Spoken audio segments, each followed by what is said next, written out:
Just before this episode, here's how you can get more from Never a Truer Word. If you're listening to this podcast on Spotify, you can subscribe to this channel to get early access to the weekly analysis episodes, video episodes so you can see the statements as I analyse them, and exclusive content too. And if you're here on YouTube, then become a member of the channel to get early access to everything and exclusive content not available anywhere else.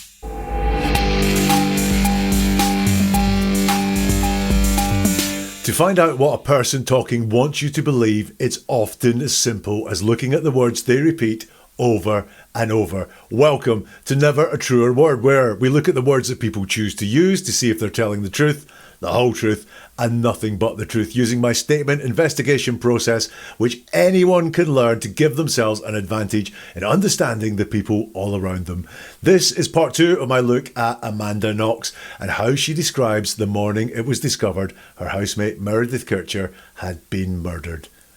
Do go back to part 1 if you haven't done so already before this final part. So many great comments came in from the audience following that. I'll deal with one specific point that came up multiple times in this episode. For the other ones, do look out for the question and answer episode, which will come later this month when we will talk about the comments and questions and observations in detail. Now, in this episode, I'll look primarily at how Amanda deals with the police, and I will share my conclusions as to whether I think she was involved in the murder or not. Episode 1 focused on events before the police turned up, and my conclusions having looked at that, or my observations having looked at that, chaotic storytelling. She was all over the place, backwards and forwards in time, often having to go backwards and bring things to the present time in order to make what she was saying make sense. Often that is an indication of deception. The only thing I'd say about Amanda was she was consistently chaotic. There's a theme of cleanliness, about dirt, about lack of hygiene, and about things that were very clean. She was omitting a lot. I could see that as she spoke. Why was she doing that? Was it just to save time, or is she hiding some details away there? Some inconsistencies in her words as well. Meredith, the victim, was quite a low priority for Amanda as she was talking there. A lot of present tense around Meredith's room. Amanda's tone changed when she was talking about being outside this locked room of Meredith. All in all, lots of red flags. On the reassuring side for Amanda, I did not think she was selling me a story, trying to really persuade me or convince me of something that happened, apart from a couple of things. She said a lot of things happened immediately. Why they need to tell us they happened immediately? Why not just tell us they happened in the timeline that they happened? And also, how weird and confused she found the whole thing. Now, it might have been weird and confusing, but she kept on repeating how weird and confusing it was. So this is part 2. It's the same interview. It seems to be the same answer that continues. Let's hear from Amanda Knox. There was, Philomena immediately started screaming, just screaming. I did not see into the room.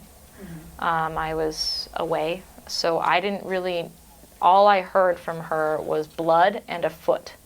So she kept saying the words for blood and foot, and screaming, and was hysterical, and immediately the police pushed us out of the, Raphael grabbed me and shuffled me out, but we were told we have to leave now. And I remember slumping down by the front door, just outside of the front door, trying to make sense of what was being said. So I knew there was blood, and I knew there was a foot. And I thought that they were suggesting that there was a dismembered foot in the room. And that would cause someone to be hysterical. I did not know what to make of that. So what I did was, the most automatic thing was to call my mom. I actually had called her once before already when I was on my way back to Raphael's the first time, because I was just I don't know what to make of this. I don't know if I should be worried or not.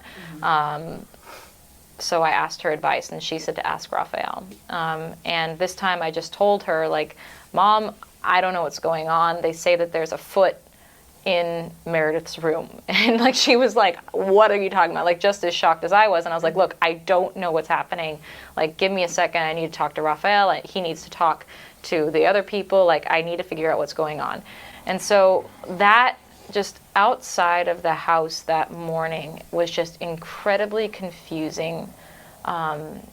Trying to gather information, sitting there shocked, like, a lot of Amanda's very usual markers there as she talks. She says, there was, Philomena started screaming, just screaming.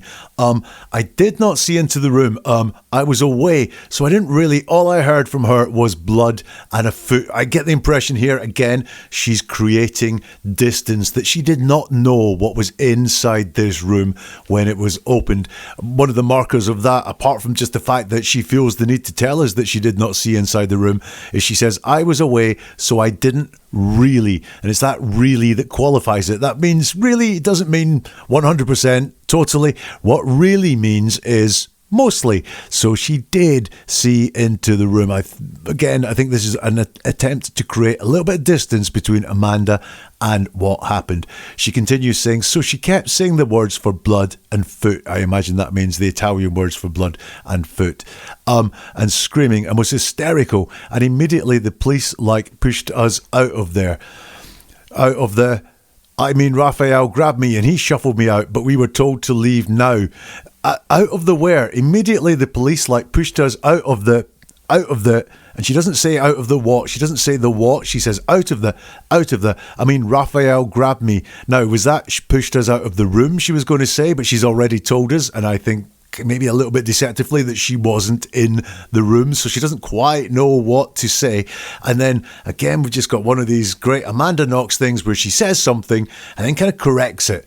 So this time it was the police pushed us out of the, and then it wasn't the police that did anything. Raphael grabbed me and shuffled me out. Again, she doesn't say where she was shuffled out of, but we were told we have to leave now. So just a bit more of this chaotic storytelling there. More chaos. Philomena started screaming, just screaming. I always say, when the word just is said, always look out for deception, potential deception. And I think we have it here. Now, this one might not be malicious deception. Remember, all deception isn't malicious. But Philomena started screaming, just screaming. So that means all Philomena was doing, because she was just screaming, all Philomena was doing was screaming. However, as it turns out, she kept saying the words for blood and foot. Well, what was she doing? Was she saying the words for blood and foot? Or was she just screaming? It's not quite all hanging together here again. Amanda continues, and I remember slumping down by the front door, just outside the front door. We have this concept again through the words I remember, that Meredith is telling us what she can remember. Now, sometimes when people do this, it's what they choose to remember. And if they are challenged at a later time, then as to why they didn't say something, they can say, oh, look, I didn't remember. I told you all the things I remember, but I didn't remember that. So she says, and I remember slumping down by the front door, just outside the front door, trying to make sense of what was being said. So I knew there was blood, and I knew there was a foot. And I thought they were suggesting there was the dismembered foot in the room. I thought they were suggesting that there was a dismembered foot in the room. So she, again, it's this distance thing. It's all this confusion that she's sowing through this word, suggesting. No, I thought they were saying there was a dismembered foot in the room, which would make a lot of sense from what she has said. It's suggesting. Why has she, again, just gone to this slight distance thing of what they were suggesting? Look, I can't say this was the case here, but if she knew there was more than a dismembered foot in the room, then maybe suggesting would be the word that you would use if that was where you were at. And that could cause someone to be hysterical. Now, this is about the third time that she said Philomena was hysterical. I do not think she liked Philomena's reaction. Again, that doesn't necessarily mean bad things have happened or Amanda has made bad things happen. It's just what you can learn when you analyse a statement. And this focus on Philomena's reaction and the screaming, just screaming and shouting blood and shouting foot, and just really focusing on the hystericalness of, as she sees it, of Philomena. I don't think she liked Philomena's reaction at all. She says, and I remember just slumping down by the front door, just outside the front door, trying to make sense of what was being said. So I knew there was blood, I knew there was a foot, and I thought they were suggesting there was a dismembered foot. So once again, we have this conveyance from Amanda of how confused she was, how she did not know what was happening. And that's what confusion is. You do not know what was happening. So she gets that across in the phrases trying to make sense of what was being said. Now, that's curious in itself because it's not trying to make sense of what's happened. And I thought they were suggesting. So she really wants to make it clear to us, and this is repeated over and over again in her language. She really wants to make it clear how she did not know what was going on. She continues, I did not know what to make of that. So what I did was the most automatic thing was to call my mom. Actually, I had called her once already when I was on my way back to Raphael's the first time. Here we go with another jump back in time. And all we can conclude from this is that she so consistently has to go back and tell us something that she didn't tell us in her first pass at telling this story, that we can be certain that there are things being missed out here. Now, is there anything else she's been missed out, or did she correct the record every single time? Well, I doubt that. I really do doubt that. I don't think this is a straightforward, open, transparent telling of the story. There are things, whether it's by accident, whether it's the scatty nature that's going on, whether it was traumatic and it's all a bit messed up in her head, or whether it's deliberate deception or being very careful about the things she tells us, but things are being missed out and she has to keep going back to talk about what they are. Like, the most automatic thing was to call my mum. I actually had called her once before when I was on my way back to Raphael's the first time. That's the second thing she hasn't mentioned about being on the way back to Raphael's. In the first episode, she did not mention the mop that she had picked up from the kitchen to take back to Raphael's. We have this theme of not knowing again. I did not know what to make of that. This is one of the things she says. I don't know what to make of this. I don't know if I should be worried or not. So we still have all this I don't know what's going on concept from her. Could be the truth, but feels like she's really forcing the issue through. I did not know. I don't know. I don't know. She continues, so I asked her advice and she said to ask Raphael. What kind of advice is that? Why this advice? Mom, I don't know what's happening. Raphael and I have discovered the house has been broken into. The police have come here and we've found something in the bed. What is it that Mom said, ask Raphael, that Meredith would not know? That doesn't make sense, doesn't hang together as well. She continues, and this time I just told her, Mom, I don't know what's going on. So this time, I just told her, Mom, I don't know what's going on. So she's told her something the previous time, and now she's talking about this time. She's flagging it up in her words that she told her something different the first time, and this time it's something different. That's how we use that phrase, this time.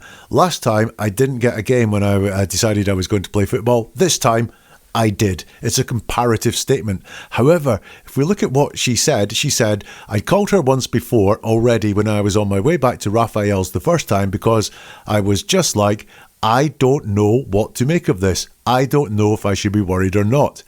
And then she says the difference is that this time I told her Mom, I don't know what's going on. So we are being force-fed this narrative, the suggestions, potentially the truth from Amanda, but she really wants us to believe it, that she did not know what was going on. And I don't believe she's being truthful about the conversation she had with her mum, because she infers through the use of this time that the two phone calls had different content, but when she explains what the content is both times, it's the exact same. She says in this extract, I said to my mom, I don't know what's going on. They say that there's a foot in Meredith's room. And she was like, what are you talking about? Just as shocked as I was. And I was like, I don't know what's happening. Give me a second. I need to talk to Raphael. He needs to talk to the other people. I need to figure out what's going on. And we have a focus there on what is going on, not a focus on what has happened. She told her mom, I don't know what's going on. She's just as shocked as I was.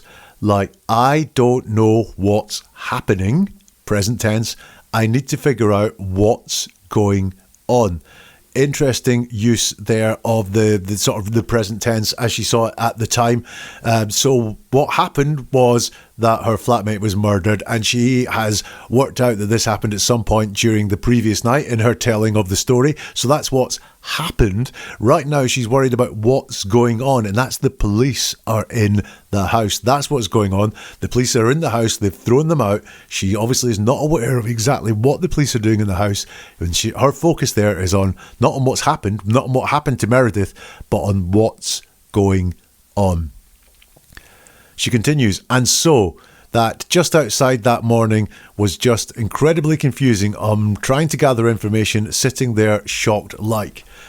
Few indicators of deception there, and so is storytelling. It's jumping over, it's giving us a reason why things happened rather than just giving us linear events. And two uses of just outside of the house that morning was just incredibly confusing. That second use of just incredibly confusing. She wants us to focus only on that. That's what that use of just does. It's just there. Don't focus on anything else. I'm going to tell you the only thing that was happening, and I'm going to flag it up with the word just. So was that the only thing that was going on in her head, that it was incredibly confusing? Another tip for you here is, she said, trying to gather information, sitting there shocked like. Now, the word sitting is an indication of tension when someone is telling a story. If they talk about sitting or sometimes standing, but very often sitting, it indicates there was a lot of tension going on. Now, no surprise there.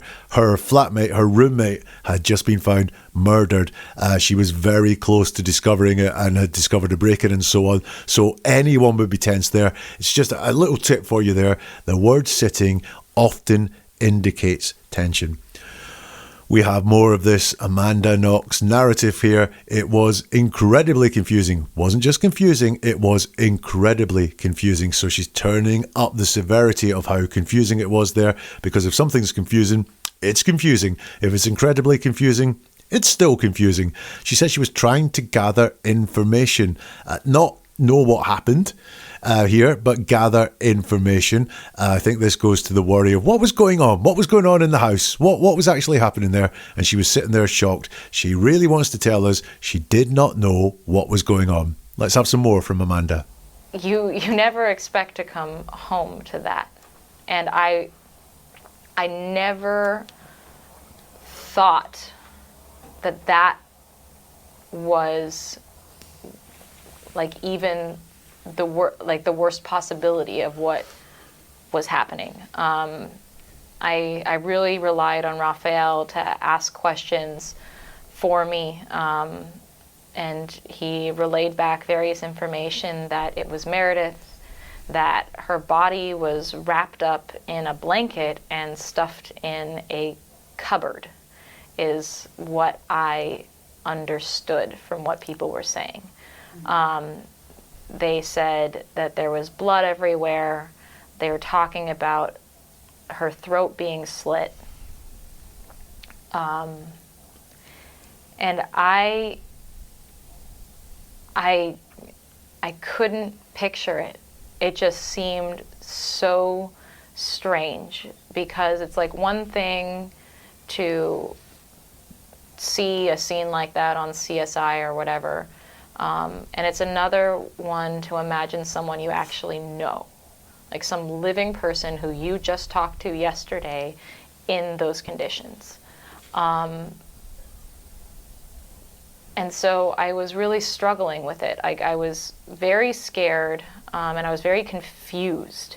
And I had these waves of emotions. Like I would all of a sudden be overcome with crying and feeling sad, and then I would be really spaced out and just looking around watching people cry or stand there despondently. And then of course the police, I remember just being super out of it when outside of the house when that was going on. I was cold. Raphael gave me his jacket, and police came and asked questions and more questions, and I was just trying to put the information together. I think a bit of a change of tone here from the storytelling. Let's go through it. She says, you never expect to come home like that. Now, Amanda has been very good at using I to own what she says, and she does that here. She says, I never thought that was even the worst. I really relied on Raphael to ask questions for me, what I understood from what people were saying. She's very good at owning what she says with the word I, which is an indication of truthfulness. However, at the start of that extract, she begins with the word you never expect to come home to that. What has made the change happen there? That she's not talking about herself anymore. She doesn't say, I didn't expect to come home to that. She says, you never expect to come home to that. That's an interesting change. She's very good with I, but there's been a couple of times where she's used you, and this is one of them. She says, I really relied on Raphael to ask questions for me, and he relayed back various information.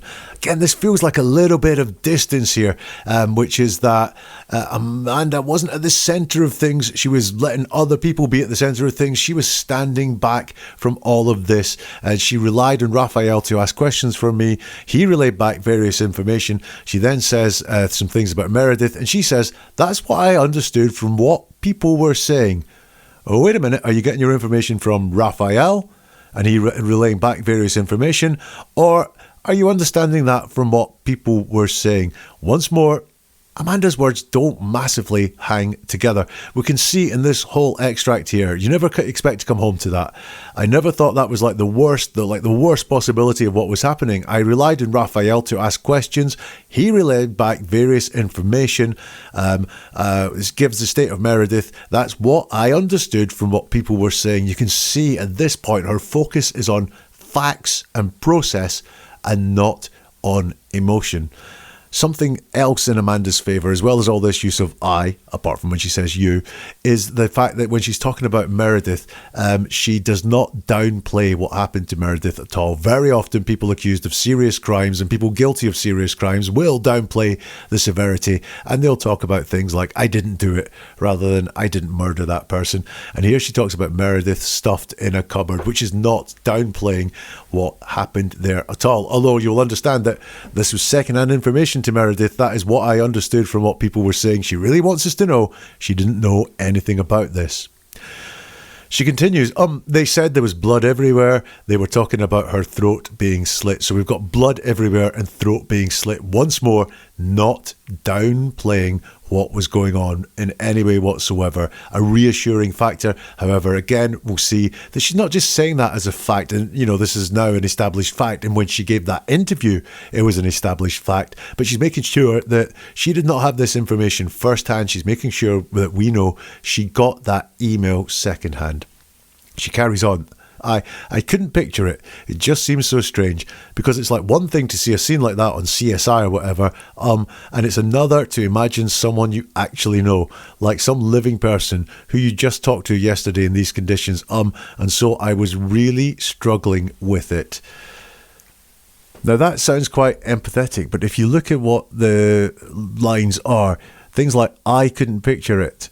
It's another one to imagine someone you actually know, someone you just talked to yesterday. Again, she's talking about yous, but you can see this is about her. This is not about Meredith. This point here, she's not expressing any sadness for Meredith, any anger about what happened to Meredith. It's about how Amanda's head is not processing, in her words, what happened to Meredith. Amanda continues, I was very scared and I was very confused. Now, this is the first time she used the word scared. She was talking about being creeped out before, when she was talking about walking around the apartment thinking that someone had been there, maybe someone still was there. This is the first time that she said she was scared. And that's kind of interesting, because for me, the scary thing would be thinking that you were in an apartment that had been broken into with a dead person lying there, maybe the attacker still hiding inside the apartment. But she didn't say scared then. She said she was freaked out. So scared of what at this point when the police are inside looking through the house? This seems, the police search, the police arriving seems to make her very tense and much more scared. And she says she was scared, but she doesn't say what she was scared of. And then she lays out some more emotions. She says, I was very confused, and I had these waves of emotions, like I would all of a sudden be overcome with crying and feeling sad, and then I would be like really spaced out, just looking around, watching people cry or stand there despondently. And then, of course, like the police. Now, at the very end of that, we have the police again, looming large in Amanda's mind. We'll talk some more about that later. Just look at the emotions and feelings that she conveys and the order that she mentions them in, because by rights, when we list something, the first one that comes to our mind to mention is probably the most important, and as we go through the list they become less important, less of a priority to us. So scared is the first one, confused is the second one, then we've got some empathetic ones. She was crying, she was feeling sad, and then finally spaced out as well. So she was scared, as I would have it. Scared was the big priority for her. Confused, the second one. Crying and sad are in there, but further on down the priority list. She goes on, I remember just like being super out of it when outside of the house when that was going on. I was cold. Raphael gave me his jacket and the police came and asked questions and more questions, and I was just trying to put the information together. Juxtaposition once more. The police came and asked questions, more questions. And then she says, I was just trying to put the information together. So actually, police came and asked questions, more questions. We would be expecting, and I gave answers and more answers. However, she was trying to not help the police with answers to the questions. In her words there, she was taking what the police asked and trying to put the information together. That's what she says there. And also notice she uses the word just. I was just trying to put the information together. But there was definitely a mismatch there. The police came and asked questions and more questions, and I was just trying to put the information together. It's a real change of tone going on in here, and it's all come with the arrival of the police. We'll get back to Amanda shortly as we hear what the police did with her in the days following the murder. What are your thoughts on Amanda so far? Is there any more Amanda Knox that I can analyse for you? Do let me know, especially if you see her talk about the night of the murder. I think that would be really interesting. Now listen, do you ever feel like you're not being told the full story? Well, you're probably right, because this is happening all the time, and I am here to give you the key to seeing deeper, because this is all about hearing the world with new ears, and I'm on a mission to share this skill with as many people as possible, and I want you to join me in the journey. If you want to do that, hit subscribe or follow to get new episodes when they come. Join the movement. Also delve deep into the archives. There's a treasure trove of cases in the back catalogue I'm sure you will learn things from. You can be a force for this change too. Do you know someone who needs this skill? Someone who deserves to hear the truth? Hit that like button, share, recommend, because every single click, every single share fuels the fire. It allows me to dig deeper. It allows me to analyse further and bring this life-changing skill to more people. You have the power to make that happen. You can make the difference. So let's do this. I remember being very focused on trying to piece together every single bit of information that I had gathered that morning. So like blood in the bathroom, and there was feces in the toilet, but then when I came home the second time, it seemed like the feces wasn't there. And that's something that struck me. Like I remember thinking, oh my God, I have to tell the police. And I went up to them actually, like they had by then were done talking to me and we're all standing out there. And I remember it was Monica Napoleoni, who is the head of homicide, but I didn't know who she was at the time. All she was is this skinny woman with long, lank, black hair, who I went up to her and I was like, look, like when the first time I came here, there was feces in the toilet and now there's not. And she like glared at me, like, and I was like, why? Like, just go look, you can see for yourself. And she came back, and she was like, I'm gonna remember, and there's feces in this toilet, what are you talking about? And I was just like, oh, well, I thought that there wasn't, sorry. And then I just kind of backed away and was quiet again. But she seemed really angry at me for that.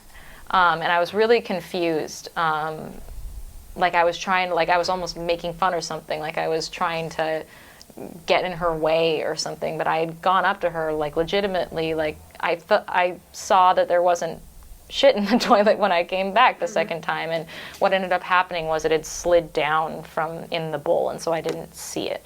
But anyway, it was just really confusing. And it was a lot of just standing there. I mean, Philomena was hysterical. Laura wasn't there. It was only Philomena and her friends and me and Raphael. And Philomena, like I said, was hysterical. And so her and her boyfriend and her friends were comforting her, and then Raphael was comforting me. A lot to go with there, and the feces is back. I remember being very focused on trying to piece together every single bit of information that I had gathered that morning, is the first thing she says there. This, once more, is her giving us the story that she was trying to put everything together, trying to get all the information together. Is this to help the police? You know, to tell them everything that she noticed? She doesn't say that. She doesn't say why. She's trying to piece together every single bit of information. And again, we have this I remember. And again, I remember with Amanda often refers to things that were going on in her head rather than her actions that she remembers or other people's actions that she remembers. Her I remembers are very much telling us her internal thought process that was going on there. And here we go. We have the return to the unhygienic, the bodily functions or the bodily excretions. She says, so like blood in the bathroom and there was feces in the toilet. But then when I came home the second time, it seemed like the feces wasn't there. And that's something that struck me. Like I remember thinking, oh my God, I have to tell the police. And I went up to them actually, like they had, but we were done talking to me and we were all standing out there. Strange, confusing storytelling again. Now, she talks about the second time she went in, and when I came home the second time, it seemed like the feces wasn't there. Now that word seemed like, or that phrase seemed like, got me interested. First of all, it's the first mention of this. She didn't mention it on her first pass of the story about being back there with Raphael. She didn't say that the feces had gone. Also seemed like, no, definitely wasn't there. And she says later on, she's quite certain that it wasn't there, which is potentially knowledge that she has now informing what she says about then. But this is again her first mention of this. So once more, another sign that something was being missed out the story. And she's really, really focused on, I have to tell the police about the feces. And I went up to them actually like they had, but then they were done talking. They were all standing there. Now this is all boiled down to just the feces. It started off with the front door being open, and then we had the blood in the bathroom, then we had the feces in the toilet, but then we've had the break-in, the smashed window, nothing being stolen, the ransacked room, but all those things are forgotten, and only now the focus is on the feces. Now, why would that be? Why? Well, look, I don't know, but I can make a suggestion to you. If that feces was proof that someone else was in there, because remember, in her telling, she does not know where this came from. It could have been one of her housemates. She doesn't think they would have done that, but, you know, they could well have. In fact, they would be the most likely people to have done it. However, for some reason, she thinks this is really important for the police to know. And why would that be? If she knew it wasn't from a housemate. In fact, she knew that was evidence that someone who wasn't part of the household had been inside the house. That is why this focus has just gone down onto this one thing, and that's the thing that she needs to tell the police, because you'll notice her switch has gone from processing and trying to get all the information together and trying to glean information from the questions to being helpful all of a sudden. But she only wants to be helpful about one thing in her telling of this, and that was there was feces in one of the toilets. Very interesting. She continues, and I remember it was Monica Napoleoni, who is the head of homicide, but I didn't know who she was at that time. All she was this skinny woman with long, lank, black hair. Now that's very derogatory towards the policeman. She just uses her name, so there's no rank or anything like that in there. She's kind of saying, I didn't know her status at the time. Yeah, she's head of homicide, but I didn't know that because she's not important. And then she was a skinny woman. Now I know skinny can be a positive, but skinny can also be a bit of a negative, and long, lank black hair is obviously derogatory. She says, I went up to her and I was like, look, like one of the first time I came here, there was feces in the toilet. One of the first time is what she said. I've gone back over and over again listening to it, because it could be on the first time I came here. Now, that would make perfect sense. On the first time I came here, there was feces in the toilet. But no, she says one of the first time. It's just time singular, so it's a very odd phrase. But was she there more than twice that day? She's only told us about twice, but she says one of the first times I came here. Don't know what that means, but it's an interest. Maybe it's just a slip, but it's interesting. There was feces in the toilet, and now there's not. Now that has changed from when I came home the second time. It seemed like the feces wasn't there. She's saying now, very definitely, there was feces in the toilet. Now there's not. I think this is her quoting the head of homicide there, saying, "What are you talking about?" And I was just like, "Oh, well, I thought there wasn't, sorry." And then I just kind of backed away and I was quiet again, but she seemed really angry. And I was like really confused. Like I was almost making fun of something. Like I was trying to get in her way of something, but I had gone up to her like legitimately. So what she feels here is she had just cause to go up to this head of homicide and tell them about the toilet. And she had gone up to her. So finally, she has admitted that this is the one thing that she's going to the police for. It's all about the feces. Everything else, she was listening to the questions. She didn't say she was answering them. She said she was trying to get information from them. But it's very important for her. All the things she has seen and experienced in that house boil down to feces in the toilet. She says, like, I saw that there wasn't shit in the toilet when I came back the second time. I saw that there wasn't shit in the toilet when I came back the second time. It's been that medically correct, very polite feces term up until now. That's always how she's described it, feces in the toilet. And now that they're all coming back to haunt her, the fact that she's raised it with the police, and it's obviously very, very important for her to raise with the police, and it's been knocked back in her face, it's turned from feces into shit. I saw there wasn't shit in the toilet when I came back the second time. But anyway, it was really confusing. There was a lot of standing there. So we've got standing again, that tension word. And I mean, Philomena was hysterical. So she's still banging on about Philomena's reaction. Laura wasn't there, says Amanda. Interesting that she feels the need to tell us that Laura wasn't there. It was only Philomena and her friends and me and Raphael. And Philomena, like I said, was hysterical. Yes, you have said many times Philomena was hysterical. And so her and her boyfriend and her friends were comforting her. And then Raphael was comforting me. Have you noticed all the way throughout this interview, she's very nice about Raphael. Raphael is a helper to her here. I'm not saying there's anything nefarious about that, but it's worth saying that what she repeats over and over again is Raphael was trying to calm her down, was brave enough to go around to the house with her, was comforting her, giving her his jacket. She's always very nice about her ex-boyfriend, Raphael.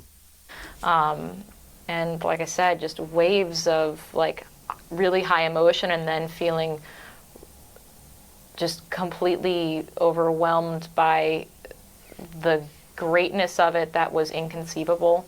Not wanting to think, like hoping that the person who was in the room wasn't actually Meredith.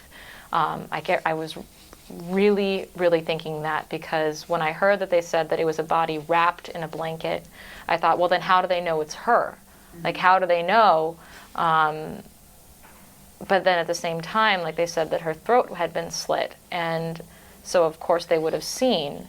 And so I just didn't know what to make sense of it. And then we went to the police office. And the few days that I had left, I was in the police office. They took me back to the house twice. Once to go into the downstairs apartment because there was blood there, which was really freaky. They asked me to look at the bed that was splattered with blood, and they asked me if anything looked strange. And I was like, what do you mean? You mean besides the blood on the bed? Like, what are you talking about? And they're like, no, is this not normal? And I was like, well, of course it's not normal. Like, what are you talking about? And I remember like tiptoeing around there. And then the following day they brought me back again. And by this time, like there was press just lurking everywhere. I mean, there was press lurking everywhere from the beginning, but like they were really the police were very aware of their presence, and so like when I was in the back of their police car, like they had me lay down in the back seat with a jacket on top of me, but then I was brought out into the open and brought into the house, so I don't really understand why they did that. Another shift in tone. And like I said, just waves of like really high emotion and then feeling just completely overwhelmed by the greatness of it. That was inconceivable. Greatness, interesting choice of word there. Greatness means good, means amazing, but greatness can also mean sizable, and I'm hoping that was just a bad choice of words there, rather than the goodness of it all and how great it all was. She says, not wanting to think, like hoping that what they like, the person who was in the room wasn't actually Meredith. I guess I was really thinking that, because when they said that there was a body wrapped in the blanket, I thought, well, how do they know it's her? She tells us she was hoping that what they like, the person who was in the room, wasn't actually Meredith. I was really thinking that. So we've got the actually in there, that wasn't actually Meredith. Well, it was actually Meredith, and this almost sounds like wishing, hoping against hope, or hoping against knowledge, the actually Meredith. And also, I was really thinking that. She could have just told us that I was hoping it wasn't Meredith. So why did she feel the need to tell us she was really thinking that? That to me is overly persuasive. That is using your words to work hard to persuade us that what was in your mind. She does mention once more that the throat had been slit. So this is not downplaying what has gone on at all. A reassuring factor in Amanda's concern. She says, once to go to the downstairs apartment. This is her talking about going back to the house once the police had her. We went back once to go to the downstairs apartment because there was like blood there, which was really freaky. They asked me to look at the bed that was splattered with blood, and they asked me if anything looked strange, and I was like, what do you mean? You mean besides the blood in the bed? Like, what are you talking about? She has a big disrespect for the Italian police. I get that. If she was innocent, I would also have a big disrespect for the police. I think as well, in terms of what she's describing there, if I was guilty, I still would have a big disrespect for the police, and she's letting that show in her words. But look, I said there's been a change in tone recently, kind of since the police arrived. Many less jumps back in time to go and make things that she's talking about make sense by filling in some gaps that she left earlier on there. She's into bigger themes now. The first 15 minutes of this interview focused on about 2 hours of a day, and now she's used a couple of minutes most to talk about 3-4 days. So there's much bigger themes here, much less detail about what's going on, but still lots of confusion to her. So there's a real change in tone. I've explained the change of tone, but why is that? Let me give you a hypothetical example. Let me tell you about my day today. It was split into two very distinct halves. This morning I spent on my own, and this afternoon I spent with 5-6 other people at various points in the afternoon. If I were to tell you about my day, I could tell you anything I liked about this morning without worrying that someone else is going to come along and contradict me at any point, because I was on my own. There were no witnesses to what happened. I can tell you so many things about what went on, and you'll have no idea whether I'm telling the truth or not, because no one is going to contradict me. However, this afternoon, if I started telling you all sorts of fanciful things, I'd be worried. And in fact, I couldn't do it because the people I spent the afternoon with could contradict me. They could say where I was, what I was doing, how long I was with them, where we were. They would be able to tell all sorts of things. So I have complete freedom to say what I want about the first part of my day. But then when others become involved, and listen, in the Amanda story, the change in tone happens when the police become involved. When other people are involved, then all of a sudden I've got to be much more thoughtful about what I say, because it could easily be contradicted by people and documented facts. And that's interesting to me, because the change in tone from Amanda comes from when the police arrive on the scene. She continued there in that extract saying, and they're like, no, is this not normal? And I was like, well, of course it's not normal. Like, what are you talking about? And I remember like tiptoeing around here. The following day, they brought me back again. And by this time, like, there was press just lurking everywhere. I mean, there were press lurking everywhere from the beginning, but like the police were very aware of their presence. And so like when I was in the back seat of the police car, they had to lay down in the back seat with like a jacket on top of me. We have a real dislike for the police and the press coming through in Amanda's words here. And she says, but then when I was brought out into the open and brought into the house, so I really don't understand why they did that dislike for the police showing through again. And that the second time they brought me to the house was when they actually brought me back into the apartment. And they wanted me to like describe to them about everything that I had seen when I got back there. But then the thing that they really wanted me to do was to go through the knife drawers. And that, it really hit me at that moment. Because they were asking me if I could recognize that the murder weapon was missing. And that freaked me out. I think it was one of the first times that I really, really realized that like the extent to what had happened. Because like they had asked me weird questions about like her sex habits, and so like of course there was like going through my mind like what happened to her, and like especially with the blood splatters downstairs, I thought was like she chased from downstairs like up into the house, like but it was when they asked me about knives that I flipped out. I could not hold in the tension, the fear, the just like devastating sadness, and so I was uncontrollable crying, and they actually had to like set me down on the couch, and like they brought over their interpreter and like tried to. God, I should have realized that they suspected me already then. That's the last part of Amanda we're going to look at. She says, and the second time they brought me to the house was when they actually brought me back into the apartment. And they wanted me to like describe to them about everything that I had seen when I got back there. And then she changes tone again. But then the thing that they really wanted me to do was to go through the knife drawers. And that, it really hit me at that moment.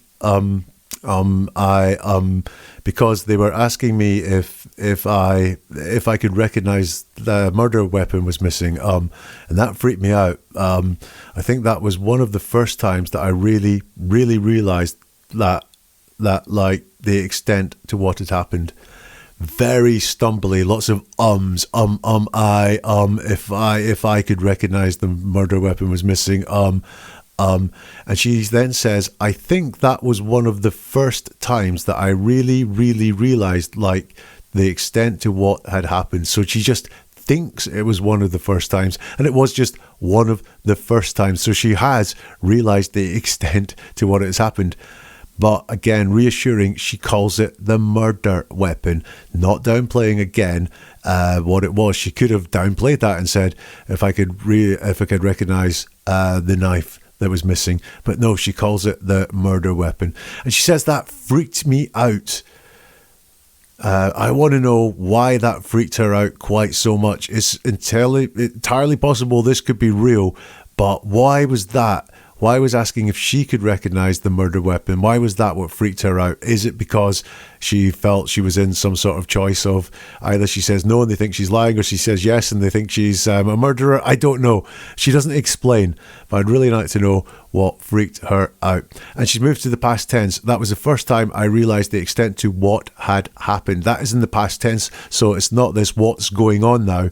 It was the extent to what had happened. Once more, she talks about flipping out. She says, they asked me weird questions about her sex habits. And so, like, of course, there was like going through my mind, like, what happened to her? And like, especially with the blood splatters downstairs, I thought was like she chased from downstairs, like up into the house, like, but it was really when they asked me about knives that I flipped out. So again, let's focus on the knives. I can see why it would be. She talks about there, going through my mind, what happened to her. So again, she really wants us to know that she's none the wiser, that she did not know, even at this point, what had happened. What, like, was she chased from downstairs, like up into the house? And she finishes by saying, I could not hold in the tension, the fear, just like the devastating sadness. So we have more emotion going on now as she starts flipping out and things get bigger and realer for her. She says, I could not hold in the tension, the fear, just the devastating sadness. I was uncontrollable crying, and they actually had to set me down on the couch, brought over the interpreter, and like they tried to... God, I mean, I should have realised that they suspected me already then. So there's a deep dive into Amanda Knox, 20 minutes worth of her talking. And what did I notice in this second part? Look, it was that big change in tone from when she was on her own and telling quite a detailed story, but very chaotic with lots of callbacks to actually make everything make sense, through to when the police arrived and it changed all of a sudden and she was in a very different storytelling mode. I think that is very indicative of what happened. But there was just this theme of, I don't know, I was confused. I had no idea what was going on. I was trying to gather information. And I think that, again, is very telling as well. Just tell us once or twice that you didn't know, but to go say it again and again and again and again, I think is persuasive. I think that is convincing. So the big question, Amanda Knox, do I think, in my opinion, she was involved in Meredith Kercher's murder? No, I don't. For three reasons mainly. Number one, she doesn't downplay what happened to Meredith. She doesn't shy away from the graphicness and talking about the graphicness of what happened to her, the brutality of what occurred. She doesn't downplay calling it a murder or anything like that. I don't get the sense she's trying to convince us that she didn't do it. She just never enters into her head to say, I didn't do this, or try and persuade us that I didn't do this, or try and qualify what she says to show that she didn't do this as she's telling that story at all. Also, she doesn't do any fake niceness towards Meredith. She's quite cold almost towards her. She doesn't try to say she loved her, she misses her. She had no reason to kill Meredith at all. So for that reason, no, I don't think she was involved in the murder. However, does she know more than what she's been telling and what she's been telling here? I think yes. I don't think it was a surprise to her that Meredith had been murdered. Whatever that means, how close she was to it, how aware of it she was, I do not know. But I don't think there was any surprise when the police broke down that door, or when that door was broken down and it was discovered Meredith was murdered. I don't think that was a surprise to Amanda Knox at all. I think she has more to tell that she hasn't said. So there you go. There's the deep dive into Amanda Knox. Do let me know if there's any more, Amanda, you would like me to analyse. But listen, I will leave the last word to Amanda Knox. Did you kill Meredith Kercher? No. Were you there that night? No. Do you know anything you have not told police that you have not said in this book? Do you know anything? No. I don't. I wasn't there.